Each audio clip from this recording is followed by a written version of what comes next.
Estuve 4 años y 2 meses, ¿no?, en el seminario. Ahí estudié 3 años de filosofía, que es lo que ahorita estudio. No terminé la carrera porque está la carrera ahí como tal. Yo pensaría en Jesús como alguien que me orienta sin orientarme, ¿sabes? Alguien que me da la libertad como de caminar, pero que al mismo tiempo sé que ese caminar va dirigido hacia Él. Un punto en que yo me di cuenta en el seminario que no importaba si seguía o no, lo que importaba era, así la frase, ¿no?, amar y seguir a Jesús. Y platicándolo con los padres y todo, pues vi que no era por ahí mi camino, pero no me fui como decepcionado de la institución, sino que aprendí a amarla. Y ahí fue donde empecé a ver a Jesús, que no solo me decía consuélame, sino que me decía búscame.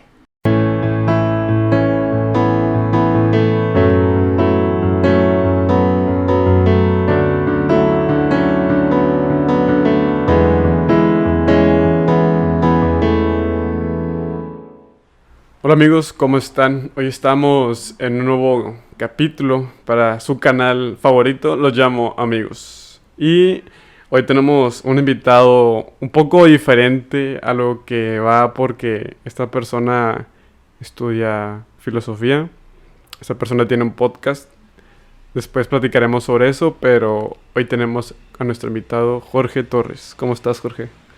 Hola Diego, hola amigos, ¿cómo están? Muy bien, yo, gracias, muy contento, honrado de poder estar en este proyecto llamado Los Llamo Amigos, un proyecto que vengo siguiendo desde hace tiempo, entonces pues muy contento, debo decir, agradecido ante todo. No, a ti por aceptar el estar aquí con nosotros, y supongo que seguimiento porque hay una invitada un poco especial para Jorge. Le mandamos un saludo a Ale Morquecho. Aquí les dejamos Corazón de Peña Nieto.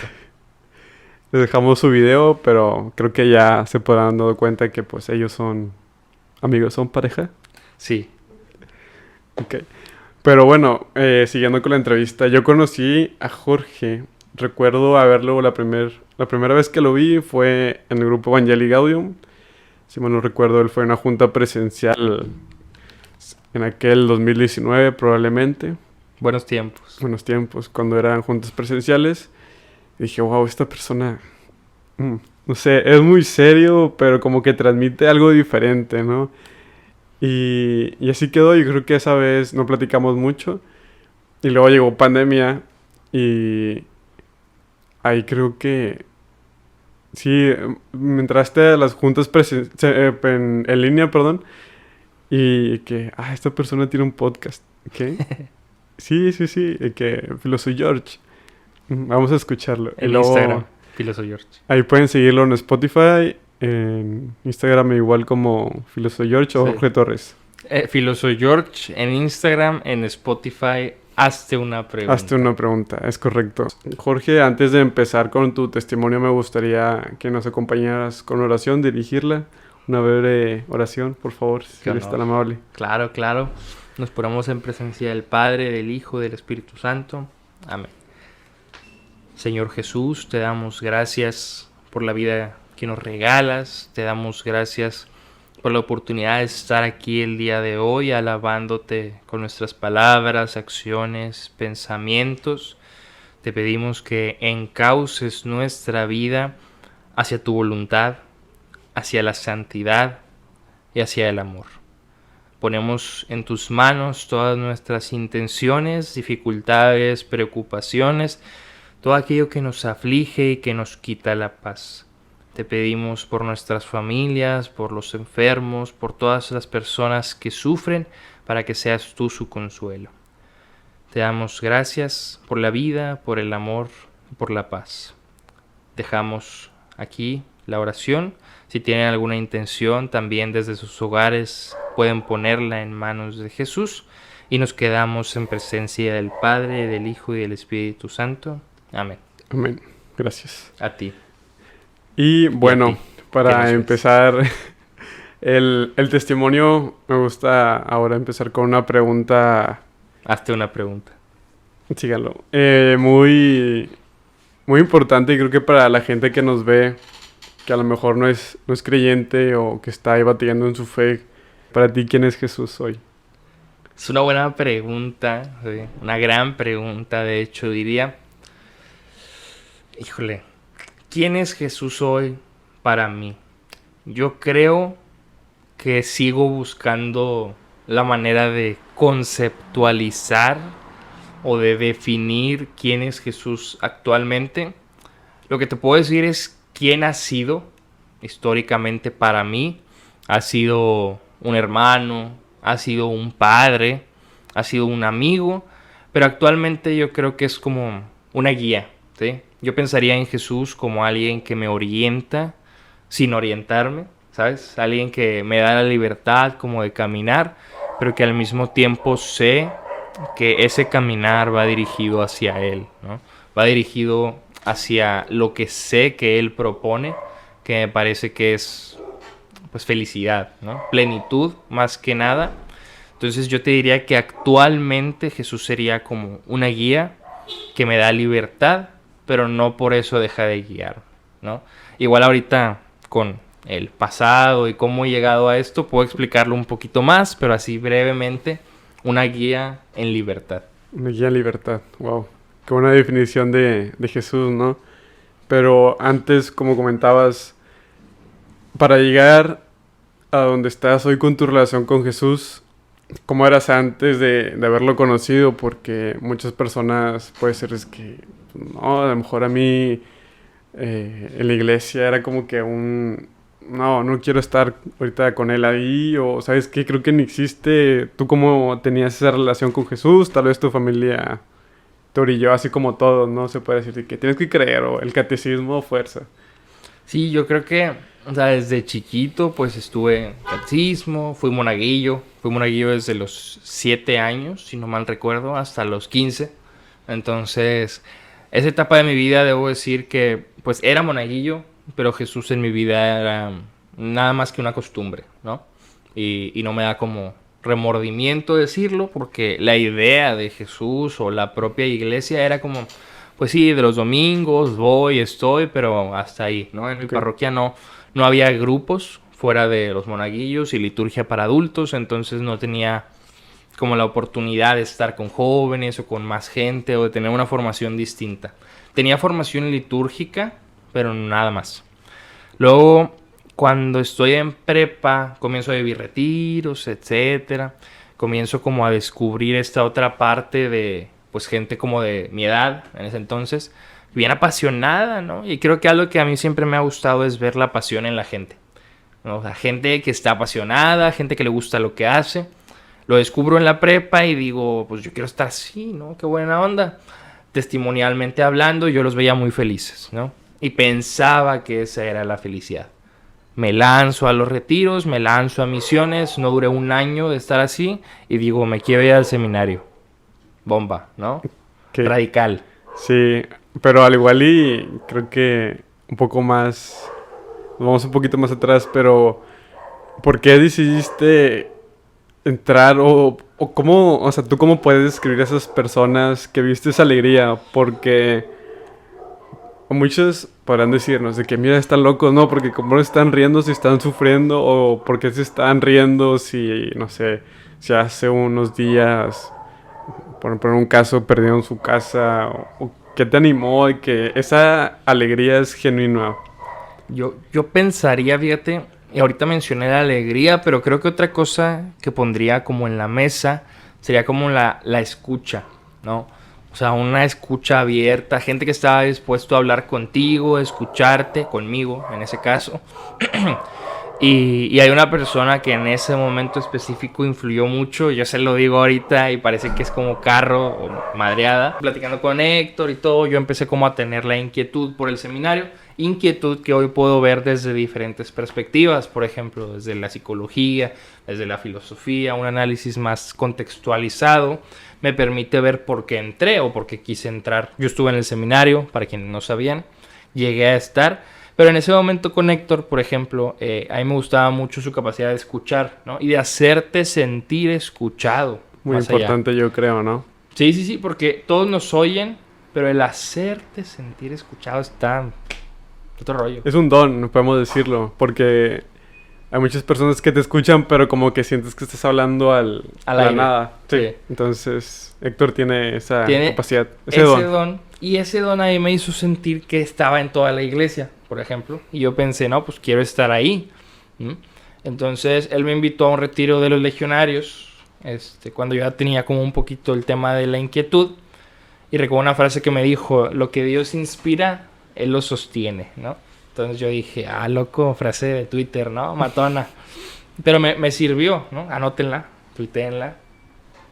Y el punto es que, pues a partir de ahí lo que me empezó a gustar mucho de este tipo de personas como Héctor, porque había más ahí en la prepa, era su capacidad de hacerte sentir escuchado y de hacerte sentir importante, ¿no? De que tus problemas importaban. Entonces, a partir de ahí comencé mi proceso vocacional que duró literalmente unos meses. O sea, fue muy rápido el proceso. ¿Cuántos años tenías? Tenía 16. 16, wow. O Estaba sea, en estabas cuarto. en la prepa. Cuarto semestre de prepa. Ok, bueno, dale. Sí, Ahorita. sí, estaba muy chiquito, ciertamente. Y pues terminé la prepa en el seminario. Entonces como que por ahí ya se empezó a formar como mi camino en ese sentido. O sea, respondiendo a la primera pregunta de qué me había llamado la atención de esta gente, si la alegría a pesar del sufrimiento, yo creo que más que nada la capacidad de hacerte sentir bienvenido, ¿no? De decirte, aquí tienes un lugar y aquí pues te acogemos, ¿no? Entonces dije, no, eso es como lo más bonito y es lo que yo quiero hacer. Entonces yo también en ese entonces intentaba platicar con la gente, hacerlo sentir a gusto. Y cuando yo entré al seminario, bueno, antes de entrar, me acuerdo en una entrevista con un padre, me dijo, ¿por qué quieres entrar? Y esto me di cuenta que es algo que dicen muchos cuando quieren entrar. Y es de, no, yo creo que se me da muy bien escuchar, yo quisiera confesar, ¿no? Clásico, Sí. ¿no? Como los psicólogos, que a mí se me da muy bien escuchar, ¿no? Entonces el padre se rió y dijo, está bien. Pero ya dentro del seminario, por ejemplo, empezó un proceso muy distinto. Igual ahorita puedo ahondar un poquito más, pero sí lo quiero hacer como brevemente primero. Estuve 4 años y 2 meses, ¿no?, en el seminario, para terminar de explicar como mi historia hasta ahorita. Yo ahí estudié 3 años de filosofía, que es lo que ahorita estudio. No terminé la carrera, porque está la carrera ahí como tal. Y salgo, estuve un semestre como viendo qué onda, luego volví a estudiar filosofía, donde ahorita estoy, revalidé la materia y las materias, algunas que pude, y ahí ando. En ese tiempo también conocí a Ale, quien es mi novia, ¿no? Saludos, Ale, que tiene un episodio, ahí vayan a verlo. Muy bueno, por cierto. Los llamo amigos, claro.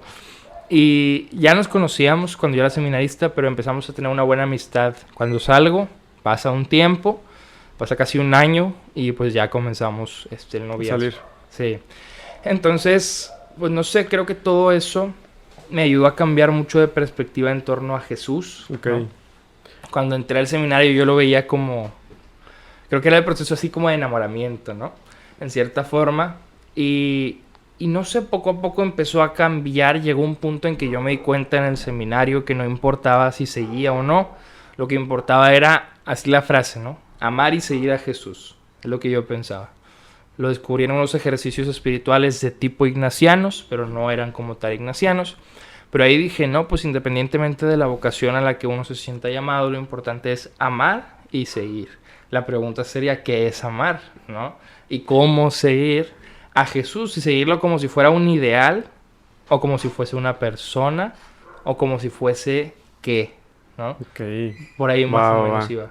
Entonces, bueno, siguiendo por ahí, entonces, ¿qué hecho o acontecimiento te hizo? Porque hablaste del seminario, teniendo como un poco más de contexto, ¿no? Dices que eres monaguillo, no eres católico por convicción, estás en la prepa y ves a esta persona, gran amigo Héctor, Abrazo. pero, o sea, ¿por qué? ¿Por qué alguien con alegría te hizo cambiar? ¿O qué fue el hecho de que ahora voy a ser católico por convicción al punto de entrar al seminario?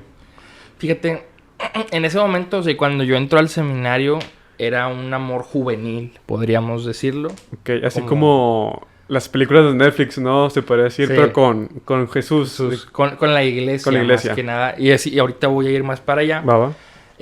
Porque, o sea, después de hablar con Héctor, después del encuentro con los legionarios, yo pienso, no, pues sí me gustaría como ir por ahí, ¿no? Además, pues yo soy hijo único, ¿no? Yo solo vivía con mi mamá y mi abuelita, que falleció cuando yo tenía 12, entonces estábamos ella y yo.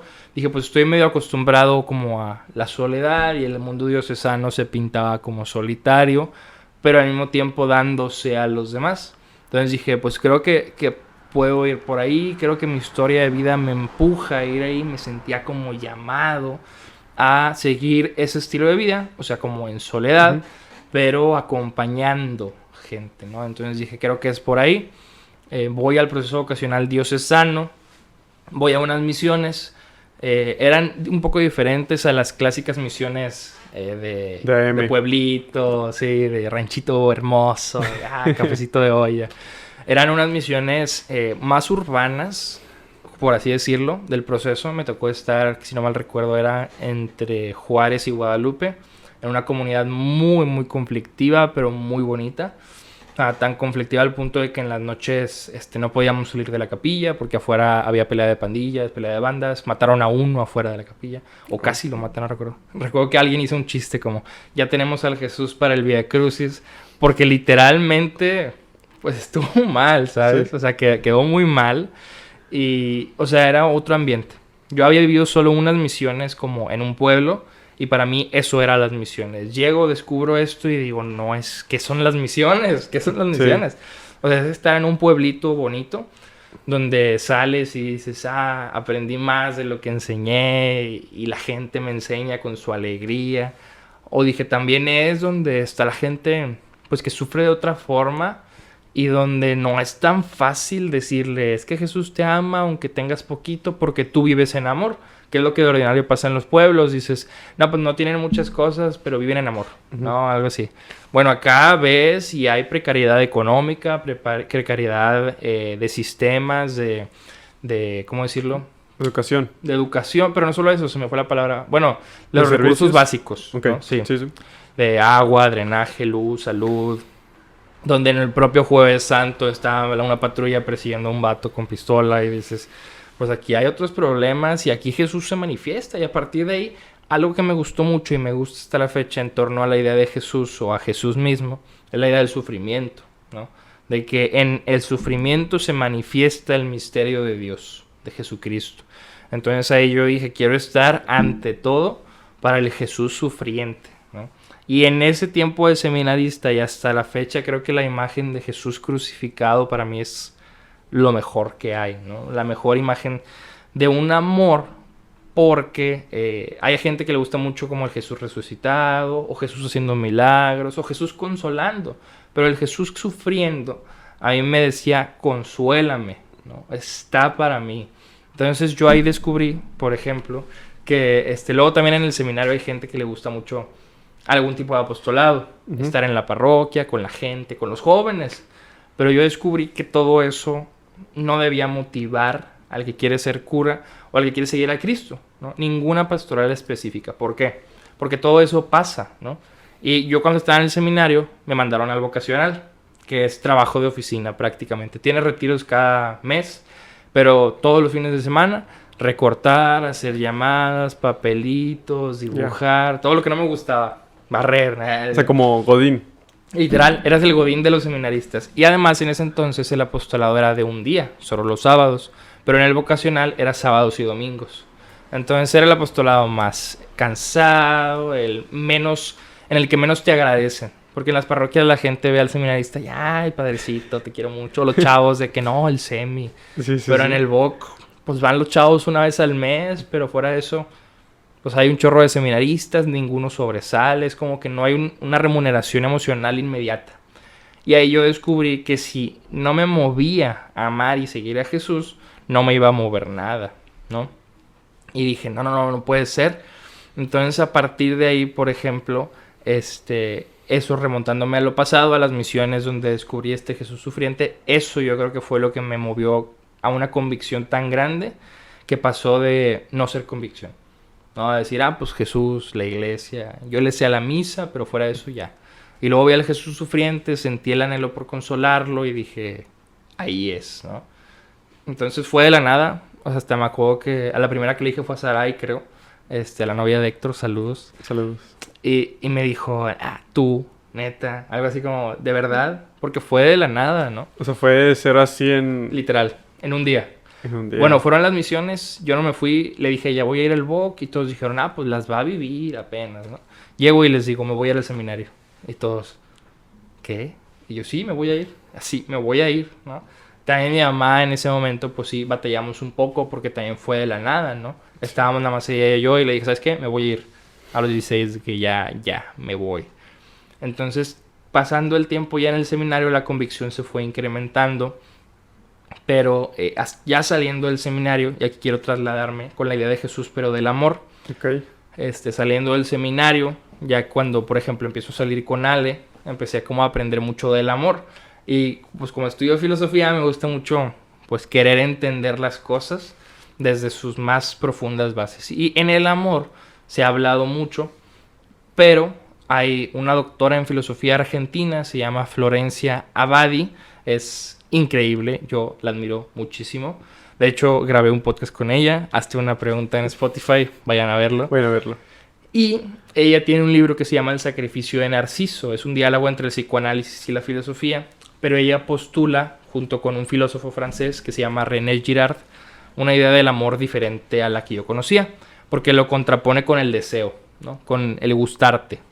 Y ella dice que, por ejemplo, cuando te gusta a alguien, no tienes necesidad de amarlo. Eso está increíble por lo siguiente. Okay. Dice que el gustar nace del deseo y el deseo nace de idealizar. ¿Idealizar en qué sentido? No de decir te pongo acá arriba, sino idealizar de falsa ilusión, ¿no? Por ejemplo, con el seminario. Y pasa mucho. Yo entré y muchos entran pensando una idea hermosa de la iglesia, ¿no? De que, es así, okay. Como en un noviazgo. Y por ejemplo, hay veces que tú empiezas a salir con alguien y dices, no, me gusta un chorro porque, no sé, es súper paciente, ¿no? Súper atenta, súper atento. Y de ordinario deseamos lo que no tenemos, sí, lo que nos falta. Entonces ese deseo idealiza a la persona e ignora las imperfecciones, pero lo vemos como perfecto. Cuando te gusta no tienes necesidad de amar. Y cuando empiezas a ver que no solo es paciente la persona, sino que también es lenta para hacer las cosas, es ahí donde dices, no, es que sí es paciente, Paso. pero... y sí, y pasa esa etapa que llamamos el enamoramiento de ordinario comúnmente y empieza el amor. Y según esta doctora, ahí nace el amor. Porque el amor, si el deseo nace de la falsa ilusión de perfección, el amor nace de la imperfección, de la compasión. Cuando te gusta no necesitas amar.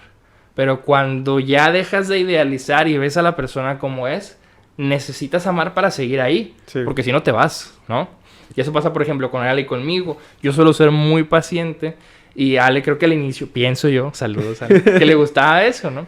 Y ahora a veces me dice como que yo sé que eres muy lento, como que vas muy a tu ritmo, ¿no? Y eso a veces nos choca, o sea, chocamos, pero ahí está el amor. De hecho, hace poco le platiqué esto y le dije, tú me amas mucho, ¿no? Entendiendo que el amor nace de la imperfección. Sí. Dijo, mucho, ¿no? Pero eso, trasladado al seminario, por ejemplo, yo entro y veo la iglesia perfecta, ¿no? Y muchos entran y la ven perfecta, ven a los curas perfectos, ven a todos perfectos. Cuando te gusta no ocupas amar. Pero pasa la idealización y ves la realidad y la iglesia está muy herida, ¿no?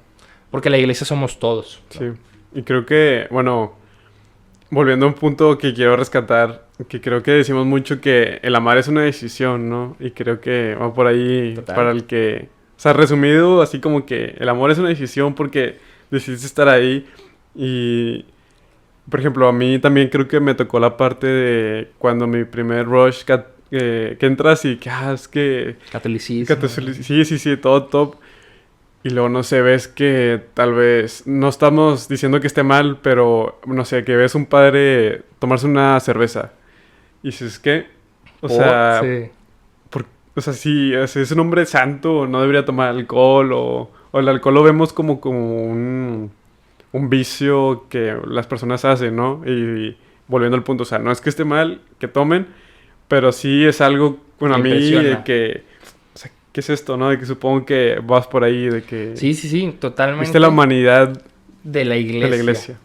Y por ejemplo, este ejemplo, digo, no voy a mencionar ejemplos por respeto y confidencialidad, pero fuera del alcohol, o sea, digo, hay cosas que uno de verdad dice, esto no debería pasar, pero pasa, o ves padres que tú dices, este es así, súper bueno, y empiezas a convivir, y ese, es súper bueno, es una idealización, es un deseo, es un gustar, a lo mejor no sexoafectivo, pero sí de admiración, ¿no? El deseo, y Florencia Abad lo dice así, a lo perfecto no se le ama, se le desea, se le envidia, se le odia o se le anhela, ¿no? Entonces tú ves a los padres y dices, perfectos, ¿no? Los anhelo, ¿no? Los deseo en cierta forma, los admiro. Pero empiezas a conocerlos y ves la humanidad, la imperfección y dices... Y ahí yo me di cuenta de que nosotros no vamos a amar a la iglesia, ni a Cristo. Es Cristo el que nos tiene que amar a nosotros para no abandonarnos, ¿no? A nosotros como iglesia.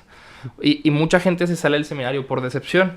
Yo me salí por otra decisión, o sea, platicándolo con los padres y todo, pues vi que no era por ahí mi camino, pero no me fui como decepcionado de la institución, sino que aprendí a amarla, porque es una institución muy lastimada, como todas, pero peor. ¿Por qué? Porque pues es una institución que va de la mano con Cristo, ¿no? Es una institución que predica a Cristo. Entonces la iglesia se ha dicho que como fue madre de la moral, ¿no? O la institución rectora en Occidente, en Europa, América, la que decía esto está bien, esto está mal, cualquier cosa que aquel que te dice qué es lo bueno y qué es lo malo, que haga mal, pues va a resaltar mucho. Si yo te digo, oye, es que no tienes que tomar porque está mal, y luego me ves tomando, vas a decir, ¿cómo? Entonces el hecho de que la iglesia, la que dijera lo que era bueno y malo, se equivocara, resuena muchísimo. Sí. Entonces es ahí donde yo pensé, pues Jesús para amarnos en esta concepción tiene que ser compasivo, ¿no? Porque el amor es compasivo, no desde San Juan, compasivo, misericordioso, sino desde todavía esta doctora y este filósofo francés, el amor es compasión porque el amor ve los errores. Y dice, pues los amo, o sea, te amo. Y no se trata de ser un amor masoquista, de que, me pega, pues son sus errores. No, claro que no. Sino de errores, pues, diferentes, ¿no? O sea, creo que sí me explico con esto. No se trata de ser masoquista y estar con un sádico o una sádica, sino, al menos en este ejemplo de la iglesia, yo ahí descubrí eso. Y ahí fue donde empecé a ver a Jesús, que no solo me decía, consuélame, sino que me decía, búscame. ¿Desde qué sentido? Desde descúbreme. Ok. Porque yo descubrí que, pues bueno, todos tenemos una idea distinta de Jesús. Okay. Todos. Sí. A pesar de estar dentro de la misma iglesia. Y eso, dije, bueno, pero ¿cómo será de verdad? Y ahí comenzó mi búsqueda intelectual por Jesús, ¿no? A mí me gusta mucho la filosofía, mucho leer, ahondar, desde muchas perspectivas. Y soy plenamente consciente del lado humano de la iglesia. Y vuelvo a cuando yo entré al seminario, por ejemplo, luego me di cuenta, por ejemplo, yo no tengo papá ni hermanos. Y coincidentemente entré a un lugar donde todo hombre varón adulto le dices padre y a todos los demás les dices hermano. Entonces, bueno, ahí vi como una parte plenamente humana del proceso, porque en su momento yo dije, y se nos dice, entras porque Dios te llama. Pero luego descubrir que sí, además del llamado, pues hay condicionamientos inconscientes que te van llevando, ¿no? A buscar cosas, buscar compensaciones. Que en mi caso fue eso, la figura paterna y la de los hermanos. Posterior a eso digo, bueno, ya sé qué me trajo aquí, quiero seguir por eso o voy a tener otra motivación. Y ahí fue donde llegó el amar y seguir a Jesús, ¿no? Entonces, si el amor es imperfecto, dije, yo voy a amar a Jesús porque es imperfecto, y dije, no. Entonces el amor va a ser por la iglesia, porque la iglesia es imperfecta. Y el amor por Jesús va a ser algo que trasciende toda imperfección. Y ahí me di cuenta que más que amarlo yo, era saberme amado por Él.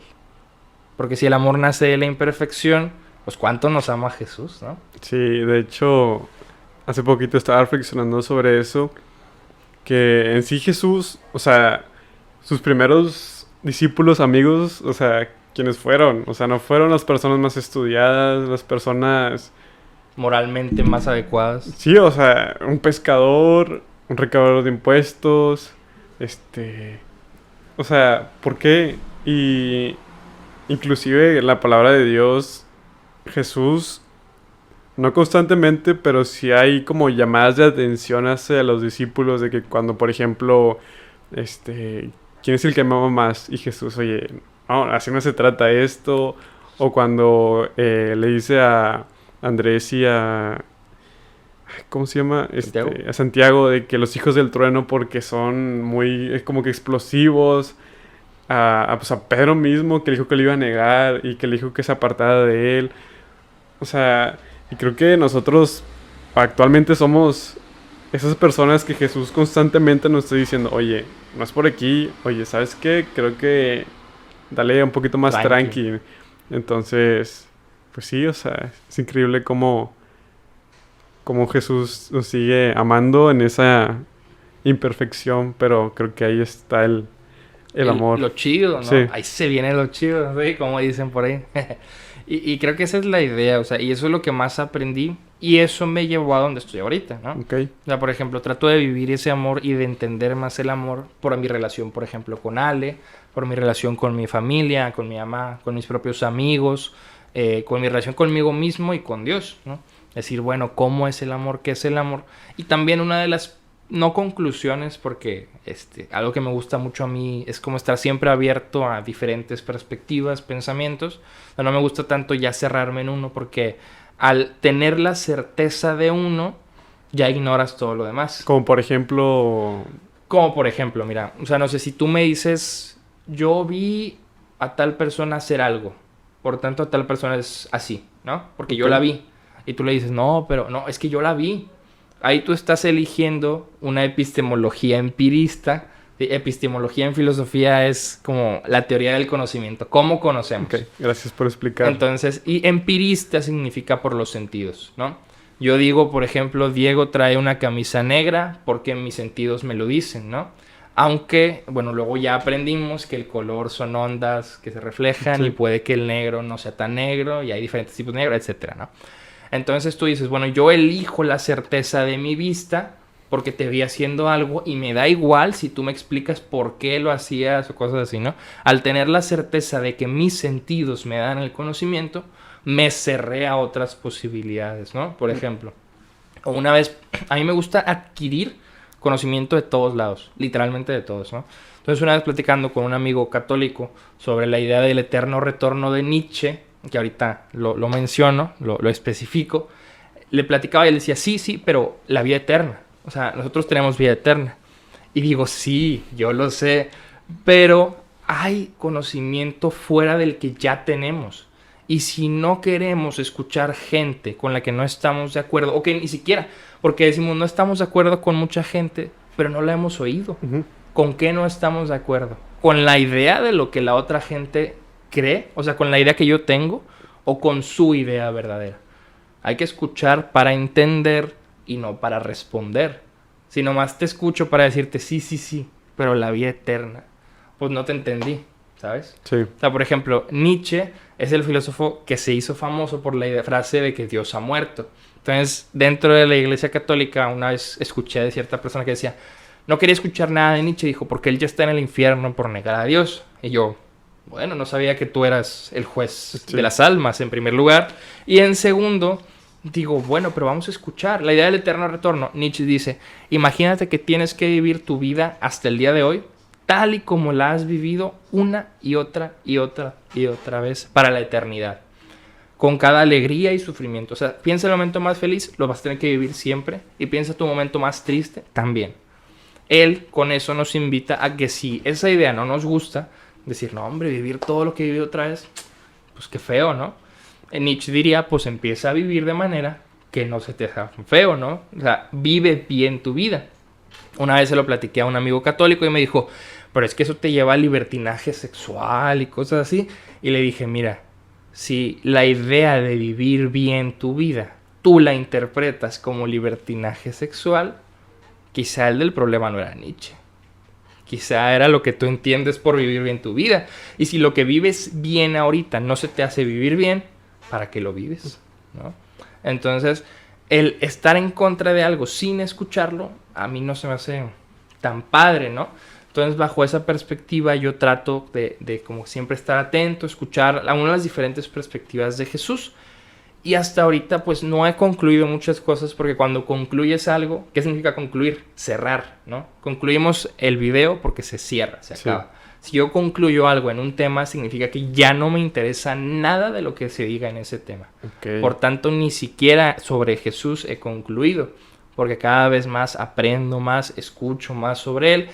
Y hasta hace poco, o sea, aprendí y tuve un encuentro diferente y me parece que me estoy acercando a cierta certeza en torno a él, pero es una certeza que no hubiera llegado a tener si no hubiera dudado antes y si no hubiera pasado por todo lo que pasé, que fue el seminario.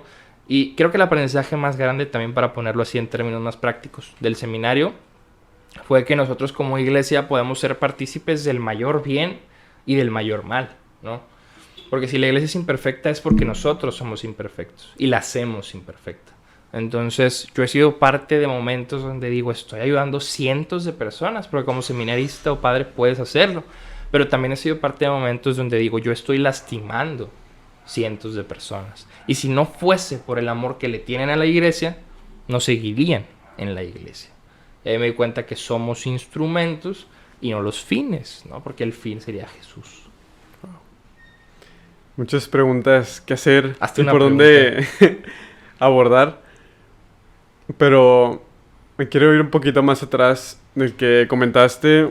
Saliste del seminario y ahora, ¿cómo podrías decir que cambiaste del amor de Jesús? Es que comentabas que eras un amor diferente, ¿no? Sí. Del seminario a la de acá. Pero ¿cómo podrías describirlo ahora? ¿Cómo lo amas? O a Jesús. ¿Cómo lo es que lo... ¿Cómo fue ese cambio del seminario hacia una vida de laico ya, por así decirlo? Yo pensaría que en el seminario uno aspiraba, y hubo un momento donde, y lo digo sin querer sonar presuntuoso, hubo un momento donde tuve una cercanía y un fuego espiritual muy intenso, ¿no? Y le agradezco a la patrona que estamos en su novenario, Teresita del Niño Jesús, 1 de octubre se celebra, que me enseñó en cierta forma como acercarme a Jesús de una forma distinta, de una forma pequeña, ¿no? De abajamiento, de decir, bueno, pues soy como un niño, cárgame, ¿no? O sea, yo no puedo por mis méritos. Eso me llevó a un momento muy fuerte donde también empecé a buscar a Jesús, pues en todos lados, ¿no? Entonces todas las noches hacía una oración que era, Jesús, ¿dónde te vi hoy? ¿Dónde? ¿No? Y descubrí que casi siempre lo veía en gente que sufría, o en gente vulnerable, o en gente que estaba dispuesta a escuchar o hablar, ¿no? Por ejemplo, en la viejita que me decía, oye, mi hijo, no sé qué. Y era distinto, por ejemplo, a la experiencia de unas misiones de pueblo, porque creo que en unas misiones de pueblo uno puede decir, vi a Jesús en la viejita y todo eso. Sí, pero bueno, yo me quiero referir no a esa viejita que ves una vez y luego ya nunca más vuelves a ver, ¿no? Sino a esa viejita que te pide una ayuda y que sabes que vas a tener que volver el otro día. Y que te pide una ayuda que te duele escuchar, ¿no? Yo recuerdo una persona en un lugar también muy conflictivo allá en Allende, que era una señora, ¿no? Ciega, ya grande, vivía con su esposo, vivía con su hija, con el esposo de su hija y con la hija de su hija, con su nieta, okay, ¿no? Sí. Un día los papás de la niña estaban trabajando, entonces estaba la abuelita ciega, el abuelito y la niña, ¿no? La niña pues estaba con su abuelita, el abuelito se suicida, se cuelga de un árbol afuera de su casa y la única que lo vio fue la niña. Y la abuela ni se enteró hasta que llegó pues la mamá de la niña, ¿no?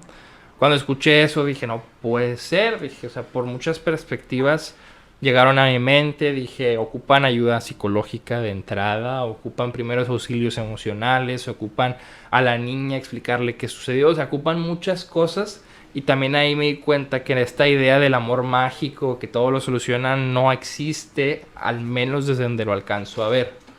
O sea, no es como que sí, dales amor y ya, o háblales de Jesús.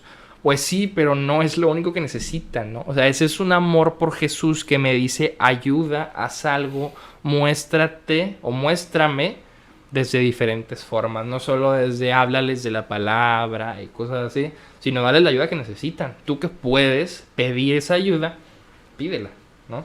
Entonces, ese fue como mi más grande cambio, porque antes de entrar al seminario sí era como, Dios en la misa nada más, ¿no? La Eucaristía. Y obviamente no menospreciamos la Eucaristía porque es Jesús en la tierra físicamente, ¿no? Transubstancialmente, metafísicamente lo explicamos, pero no se reduce ahí. O sea, Jesús no se encierra, y no quiero sonar tampoco como antitemplista, que dicen es que no se encierra en cuatro paredes y está siempre afuera.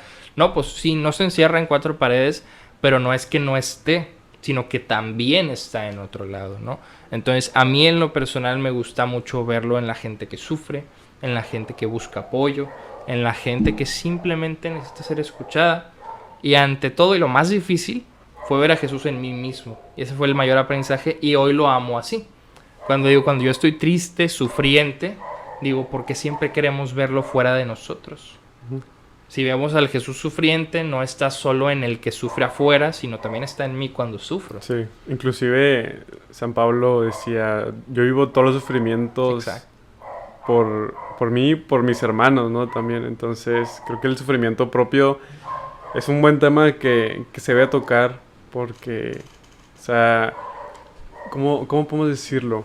Porque cuando uno sufre es de que yo no puedo como ayudar a los demás porque estoy sufriendo, ¿no? Pero no te estás dando cuenta que en realidad el sufrimiento te está ayudando a ti a encontrar a Jesús. Porque creo yo que cuando eres más débil, como Más fuerte. Ajá, eres más fuerte. Pero sí, o sea, es que te voy a hacer una pregunta así, para allá. Para ti, vamos a tomarlo como dos posturas diferentes. La filosofía que dice que es el sufrimiento y que dice la iglesia sobre el sufrimiento, porque tengo entendido que, bueno, a lo mejor me estoy alentando, pero que la filosofía no explica un sufrimiento como lo explica la iglesia, porque la iglesia lo explica de una manera, o sea, que te va a salvar, y la filosofía no. Pero me gustaría que tú, pues, como filósofo experto, que nos explicaras esas dos ramas y cuál es tu postura como ya siendo filósofo y pues católico, ¿no? ¿Cómo lo unes?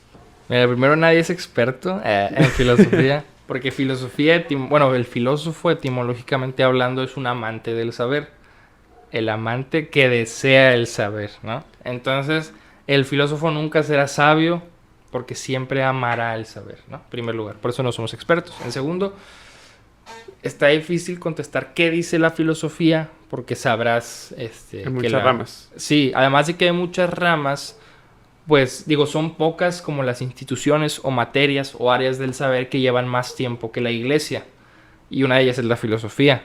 Por ejemplo, la Iglesia Católica como tal, la podemos encontrar, ahí está el debate de la fundación, ¿no? Obviamente con Jesucristo, tú eres Pedro, las llaves del reino. También la encontramos Constantino, si no mal recuerdo, ya institucionalmente hablando. San Pablo puede ser, pero fue siglo I. ¿Estamos de acuerdo en eso? Sí. Siglo I después de Cristo. La filosofía se encuentra desde mucho antes, y para no irme a los más antiguos, al menos en Occidente, Sócrates, Platón, Aristóteles, siglo IV, V antes de Cristo, ¿no? Entonces hay una extensión enorme con temas similares. Por ejemplo, si me dices, ¿qué es el amor desde la filosofía? Pues Platón habla del amor, y es siglo IV antes de Cristo, y hoy hablamos del amor, y es siglo XXI. Entonces, Sí. igual con el sufrimiento, ¿no? Dicen muchas cosas. La iglesia hace un análisis filosófico sobre el sufrimiento para definirlo, Okay. que luego se vuelve teológico, o sea, naturalmente. De hecho, la teología es filosofía teológica, podríamos llamarlo así. Luego ya se hace de revelación, y es otro tema, ¿no? Pero desde unas perspectivas que me gusten a mí, por ejemplo, Schopenhauer es un filósofo pesimista, ¿no? Alemán. Él postula que la vida es esencialmente sufrimiento, ¿no? Y esto suena bastante pesimista en contraste con la iglesia, pero no tanto, y ahí voy. Él dice que la vida es sufrimiento porque siempre deseamos, y si deseamos a partir de lo que no tenemos o de la carencia, implica que cuando cumplimos ese deseo, como ya lo tenemos, ya no lo queremos, y deseamos algo que no queremos. Por ejemplo, yo quiero la cámara con la que estás grabando, ¿no? Yo la quiero. Me la robo, o algo así, oh, me la das, ¿no? Me la das. Sí. Ya la tengo. Bueno, pero si el deseo, entendiendo el argumento de que el deseo es querer lo que no se tiene, cuando lo tenga, ya no lo quiero, ¿no? Ya no lo querré. Y eso a veces lo vemos en nuestra vida, ¿no? De que, quiero... ¿Han visto la de Soul? La película de Soul. La de... El Pixar. de jazz, sí, de Pixar. Sí. Bueno, cuando toca con su ídola, ¿te acuerdas que toca? Ya. ¿Sí la han visto? Toca, el momento de su vida. Sale y se siente... Vacío. Dice, ¿y ahora qué sigue? Deseaba algo que no tenía, lo tiene, y eso no da la felicidad, dice Schopenhauer. Dice, ante un deseo cumplido hay 10 más en puerta, ¿sí? Significa que nunca seremos felices. Y la felicidad es negativa para Schopenhauer. Negativa en el sentido de que solo es ausencia de sufrimiento. ¿Sí? Sabemos que la oscuridad es ausencia de luz porque la luz son ondas que se reflejan. Entonces para Schopenhauer la felicidad es ausencia de sufrimiento. Esa es una postura filosófica. Okay. Está Emile Cioran, que es todavía más pesimista. Él dice que nacemos para sufrir y que no vamos corriendo hacia la muerte, sino que huimos de la tragedia del nacimiento. Y luego están, por ejemplo, otros que te gusta. Albert Camus es existencialista, un poco más contemporáneo. Dice que la vida no tiene sentido, pero que todo sufrimiento, pues, lo puedes abrazar el sinsentido y buscar salir adelante, ¿no? Es un poquito más optimista. Nietzsche habla de la voluntad de poder, habla de el superhombre que no deja que nadie le diga nada y que como que supera los sufrimientos. Pero yo pensaría más que nada incluso en... ¿Quién te gusta? ¿Cómo se llama? Emmanuel Mounier es un filósofo personalista francés que es muy parecido a la doctrina católica, ¿no? Entonces él habla del sufrimiento como resignificar la vida, ¿sabes? Okay. Y yo creo que lo que más me gusta es Heidegger, desde esta perspectiva. Él no habla del sufrimiento, sino de la muerte. Heidegger es un filósofo alemán y él dice que nacemos para morir. Pero para él, cuando tú sufres o te angustias porque vas a morir, es cuando empiezas a vivir. ¿Qué pasaría si fuéramos eternos, inmortales? No haríamos nada. O sea, no nos angustiaría nada porque la muerte es lo que hace que la vida tenga sentido. Y la idea de la vida eterna no anula eso, nos esperanza en el después, pero tampoco me parece a mí que debería ignorar la idea de morir. Porque si yo te digo, puedes morir ahorita, ¿qué haces? No, pues vas y le dices a tus seres queridos y cosas así, empiezas a vivir. Entonces, el sufrimiento en este sentido sería un recordatorio de la muerte y eso nos animaría a vivir la vida. Entonces, ¿cómo los uno?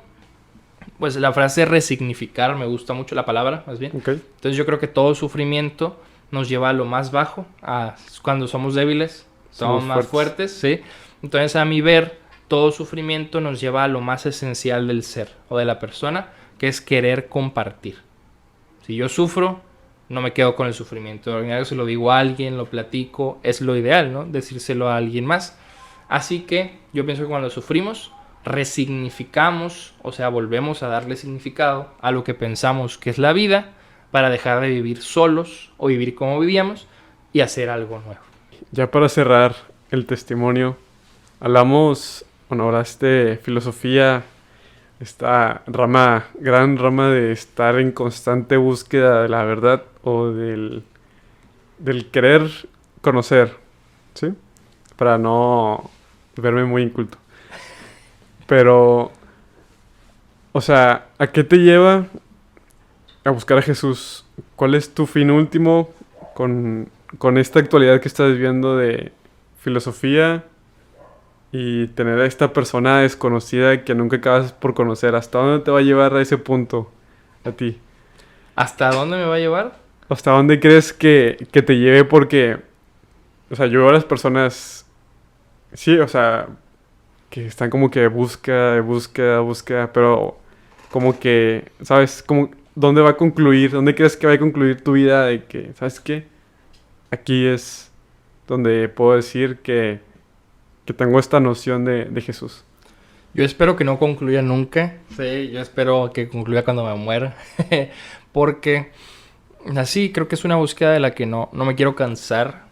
Y creo que no me puedo cansar porque hay un factor clave que es el asombro. Entonces, mientras yo mantenga una capacidad de asombrarme frente a cada cosa nueva que aprenda, podré descubrir a Jesús más en lugares que no esperaba, por ejemplo.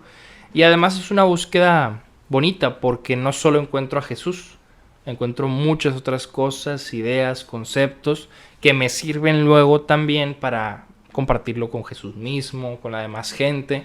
Y yo algo que sí quiero y tengo como meta, ahorita que preguntabas cuál es el fin, o sea, es ayudar a más personas, no como imponer, ¿no? Sino proponer el camino de la búsqueda, ¿no? Porque creo yo, y aquí respondo también uno a la pregunta, a la primera pregunta de este cierre. Okay. Creo que como iglesia católica, ¿no? En sentido de a pie, ¿no? Nosotros laicos, que no somos curas ni nada de eso, de ordinario no hay una búsqueda por Jesús, en sentido estricto. Porque aprendemos y se nos dice qué es Jesús, pero no nos preguntamos quién es para nosotros. La pregunta que me hiciste al inicio, muy buena, por cierto. No nos preguntamos por qué creemos lo que creemos. Gran y de pregunta. verdad, ¿no? Saludos al amigo Rosarín. Pero es eso, ¿no? Porque, no sé, muchas veces defendemos lo que pensamos que la iglesia dice cuando la iglesia argumenta otras cosas, ¿no? Entonces creo que a veces caemos en esta frase de, no, pues es que es por fe, o es por fe, créelo, ya, no preguntes, es fe, ten fe, el fe, fe. No, fe, esto, no, todo es fe en ese sentido, porque sí hay puntos, los dogmas, por ejemplo, que son verdades que se nos piden asumir. Obviamente uno libremente puede decir, yo no las quiero asumir, y pues no formo parte de la iglesia, en sentido estricto, pero son pocos dogmas, ¿sí? O sea, literal hay una lista de dogmas, y hay muchas otras cosas que no son dogma y que la gente las defiende como si lo fueran. Entonces sé que ir contra nuestra propia costumbre a veces es complejo, pero preguntarnos por qué hacemos lo que hacemos, por qué predicamos lo que predicamos, por qué defendemos lo que defendemos, a veces nos va a hacer que nos demos cuenta de que lo defendíamos por costumbre, de que lo hacíamos por costumbre. Y no está mal. Pero si queremos tener un encuentro más profundo con Jesús, no hay que tener miedo de preguntarnos qué onda con Jesús. Es más, de preguntarnos si existe Dios, cosas como esas. Que hay gente que, yo una vez platicaba con un amigo y me decía, no, pero no te aleja de Dios como preguntarte tanto. Y yo decía, pues qué triste que... Bueno, no le dije no, porque creo que no. Pero pensé, qué triste que pensemos que pensar mucho nos aleja de Dios, como si Dios fuese cosa de ignorantes, sí. ¿sí? De que no pienses ni tantito porque te vas a dar cuenta de que es fake, ¿no? No. Pues si tanto anunciamos que es la verdad, mínimo hay que preguntarnos cómo llegó a ser esa verdad o cómo lo descubrimos nosotros, ¿no? Porque luego ahí estamos discutiendo con gente que no cree, diciéndoles que esta es la verdad, como que tú cállate, esta es la verdad. Sin tener como las bases desde atrás de que, oye, es que por esto, ¿no? Y tener como ese diálogo, debate total. De, ok, esto, pero ¿por qué esto? Y ya así vas como haciendo... una conexión, sí. Y tal cual, porque la verdad, o sea, bueno, el tema del narrativo es complejo porque siempre decimos, es que la verdad, pero ¿qué es la verdad? ¿Cómo defines la verdad? ¿En qué temas hay verdad? ¿Qué es una verdad objetiva, absoluta? ¿Qué es Jesús cuando dice que soy la verdad? ¿A qué se refiere? Y es muy complejo porque pensamos, creo que ni siquiera pensamos en los diferentes temas que podríamos hablar de esto, pero alguien dice, no, tal tema y tú, la verdad es Jesús. Ok, sí, pero ¿qué significa que la verdad sea Jesús? ¿Cómo lo haces que entre a este tema, no? No, pues es que está mal. ¿Por qué está mal? Y obviamente una búsqueda detallada toma tiempo, porque si me dices, es que esto es pecado, te diría, ¿qué es el pecado? Bueno, el pecado significa esto y la iglesia lo estableció en tal año por esto es pecado venial, esto el catecismo dice que puede dejar de ser pecado si la persona está condicionada o no tiene libertad o es hábito. Ok, bueno, ¿y por qué el pecado es malo? No, bueno, te aleja de Dios, es lo que decimos, no es que digamos malo, dices, pues sí te aleja de Dios es malo, bueno, pero ¿qué es lo malo? ¿Qué es lo bueno? Dices, bueno, de la perspectiva moral cristiana es esto, porque ontológica o metafísicamente lo bueno es otra cosa, etcétera, ¿no? Entonces es una búsqueda que lleva tiempo, pero vale la pena, ¿no? Yo diría que vale la pena y yo espero nunca terminar de conocer a Jesús, porque creo que el conocimiento constante es lo que hace el amor más fuerte, ¿no? O de dejarme conocer por él, ¿no? Gran frase, lo vamos a poner en Instagram. Eric Fromm dice que cuando te enamoras de alguien está el momento bomba, ¿no? Porque era un desconocido y ya no lo es. Lo vas conociendo y eso es lo bonito, conocer. Pero dice, llegamos a un punto en que lo conocemos tanto como nosotros o tan poco como nosotros. Porque no nos conocemos muchas veces. Porque hacemos lo que hacemos, porque creemos lo que creemos, etcétera, ¿no? Entonces, como no nos conocemos más que poquito, cuando conocemos igual de poquito a alguien más, pasa el enamoramiento. Y yo no quiero que pase eso ni en mis relaciones, ni con Jesús. Porque si digo, ya lo conocí tanto como me conozco a mí, pues será muy poco. Ya. Y creo que también esa búsqueda nunca se va a acabar porque Dios, o sea, como una deidad como nosotros no tenemos tan grande, lo vamos a acabar por conocer, ¿no? Entonces creo que como dices, Dios nos habla nuestro lenguaje del amor, en el sentido de que, oye, a ti sabes que te gusta como que aprender, entonces yo creo que Dios te va a ir dando de que, ok, ¿y ahora qué es esto de los carismas, tal vez, no? O qué tal vez es esto del servicio. O sea, entonces, pues no, Dios siempre es bueno, pero ¿por qué?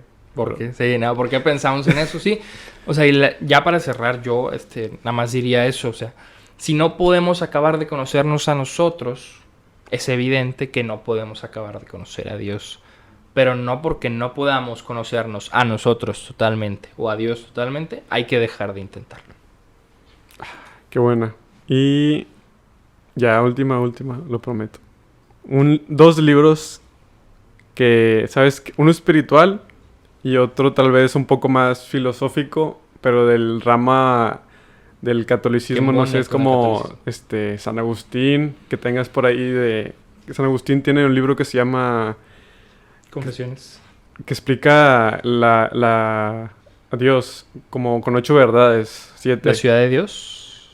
No recuerdo. Pero bueno, un libro que nos recomienda es espiritual y otro un poco más que te llegue a preguntar un poco como que, Ok, espiritual sin duda alguna sería, a ver si no hay Historia de un alma, de Teresita del Niño Jesús. Si no lo han leído, léanlo, pero métanse en la trama, ¿no? O sea, vivan cada sufrimiento con Teresita, vive cada alegría, cada pelea que tiene con sus hermanas. Me parece algo increíble porque como autobiografía es tierna, es verdadera. O sea, bueno, verdadera en el sentido de que te hace sentirte ahí y no, como que no te está inventando nada, ¿no? De que dice, esta hermana me desagradaba, te lo digo. Y uno filosófico, pues yo diría, se llama El Mundo de Sofía. Es un libro introductorio a filosofía. No está directamente enfocado al catolicismo, pero creo que con ese libro puedes luego ya aventurarte a algunos filosóficos, porque hay filósofos que escriben muy padre, o sea, muy liviano, pero los antiguos, sobre todo los del medievo, San Agustín, Santo Tomás, escriben muy metafísicamente, usan mucho la metafísica, y como usan mucho la metafísica, usan conceptos que de ordinario no usamos. Okay. Entonces las confesiones de San Agustín las recomendaría para alguien que ya se adentró un poquito en filosofía, porque la puedes leer sin ser filósofo, pero va a haber cosas que no te van a hacer el ruido que te harían si entendieras el contexto filosófico. Nice. Bueno. Entonces... Historia de un alma, Mundo de Sofía. Va, me parece. Y pues nada, muchas gracias por este gran testimonio y creo que un testimonio un poco diferente a lo que normalmente estamos acostumbrados, pero la verdad es que lo que me gusta también de su canal YouTube es, primero, como decía, el preguntarte pues, ¿quién es Jesús? Y que las demás se pregunten pues, ¿quién es Jesús? Y un poco más adentrarnos, y creo que esta plática te va a hacer todavía más preguntas, espero, para que te ayude a tener una fe más sólida y con argumentos para que cuando alguien venga no se trata de que tumbes la otra fe, sino como que, oye, esta es mi pirámide que estoy construyendo, pues mírala, creo que es bastante sólida, y mostrarle por qué en realidad es una pirámide que muy difícilmente se va a caer. Pero pues ya ahora sí nos despedimos, espero que les haya gustado. Dejamos las redes de acá de mi amigo George, su podcast, Instagram y ya, ¿no? ¿O qué más tienes? Hay canal de YouTube, pero está como empezando ya a agarrar formita. Igual es Filoso George en Instagram y en YouTube. Filoso George con Y y CH al final. Okay. Y en Spotify, hazte una pregunta. Ok, pues sin más preámbulos, nos vemos y los llamo amigos. Bye. Adiós, amigos.